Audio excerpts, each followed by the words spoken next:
Hey guys, I'm coming at you from somewhere down the Haunted Backroads, more specifically, the historic Fort Leavenworth National Cemetery. Today I'm going to invite you to journey with me. Journey with me into the realm of the unknown, the supernatural, where the veil between our world and the next is thin, a place steeped in history and home to a spectral figure known as the Ghost Lady in White.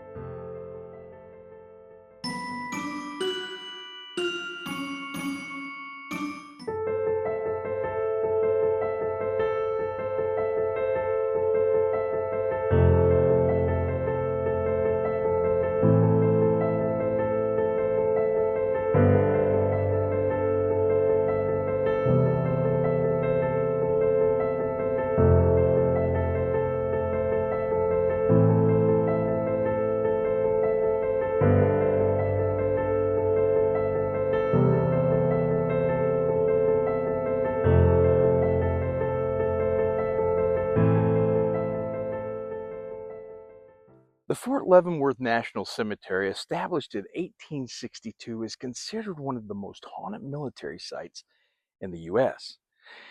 It's famously haunted by Catherine Sutter, who searches for her children nightly. Lost in 1880 in a winter storm, or some say by a drifting current of the nearby river, she's often seen in a calico dress wandering the grounds. Catherine Sutter, a persistent legend, states that Catherine, a mother who lost her children, died of pneumonia while searching for them. She's often seen walking among the tombstones, with visitors reporting hearing her voice in the darkness. The cemetery, which holds over 23,000 veterans from every war since the War of 1812, is frequently noted for unexplained noises, shadows, and paranormal activity. Fort Leavenworth itself, one of the oldest active Army posts west of the Mississippi, established in 1827, providing a deep history for its haunted reputation. Now, some of the accounts of Catherine's ghost have been passed down from generation to generation. One particularly chilling report comes from a night watchman who, in the late hours, spotted a woman in white wandering aimlessly. As he approached her, she vanished into thin air, leaving behind only the faint glow of her phantom lantern. News of this haunting tale has even reached the pages of books, most notably Haunted Kansas, Ghost Stories and Other Eerie Tales. In this book, the author, Lisa Hefner Heights, dives deep into the tragic tale, painting a vivid picture of her eternal search for her lost children. But Catherine's tale is not the only spectral story that the Fort Leavenworth Cemetery has to offer. Let's move to another haunting tale that adds to the eerie ambiance of this place.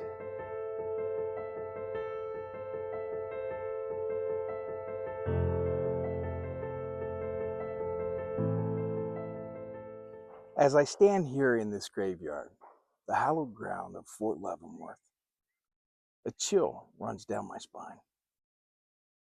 The air grows heavy with the echoes of the past, whispers of stories untold.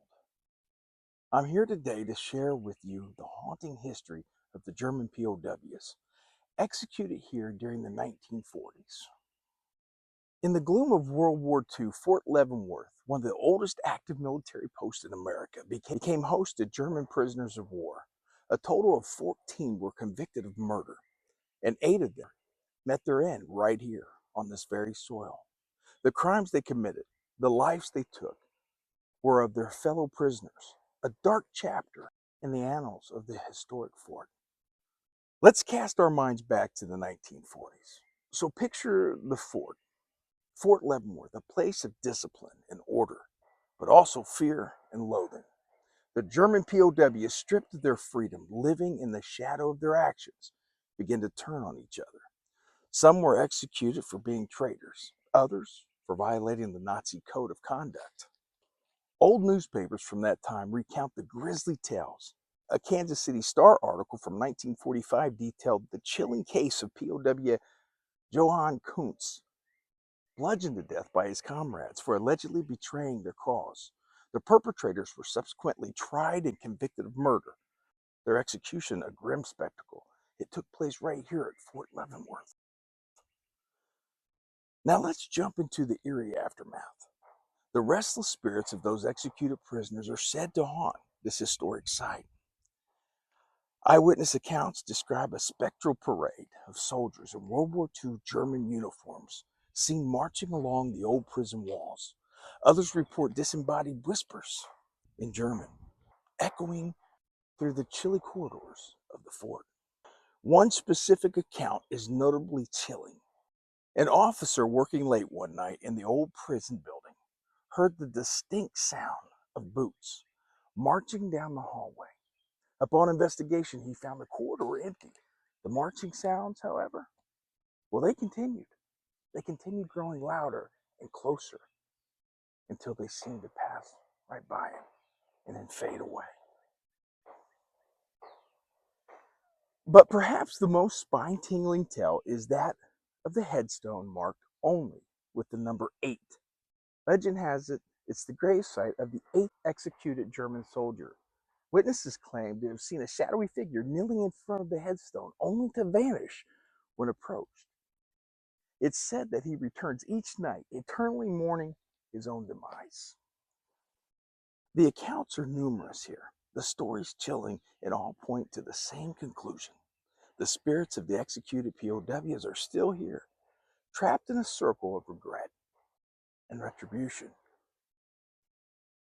As we stand here today, enveloped by the eerie silence and gunshots of this graveyard, we must remember these accounts are not mere tales to thrill or chill. They are the remnants of a dark chapter in our history, a time when men, driven by war and ideology, turned on their own. As we listen to these haunted echoes, we're not just hearing tales of ghosts and spirits. We're hearing echoes of the past, whispers of a bygone era. It is a grim reminder of the horror of war and the devastating consequences of hatred and intolerance. It's not just about the hauntings, guys. It's about the history, the very history that haunts us, that reminds us of the past and warns us of the future. As we leave Fort Leavenworth behind today, I guess these stories remind us that love, passion, these things stay with us, perhaps even in death. These cemeteries, these old historic buildings and places that are all over the United States are so important because history never forgets. And ghosts, well, they walk our streets. I'm your host, Ghostman Shaun B, guys, and these are my Haunted Backroads. Have a good night, everybody.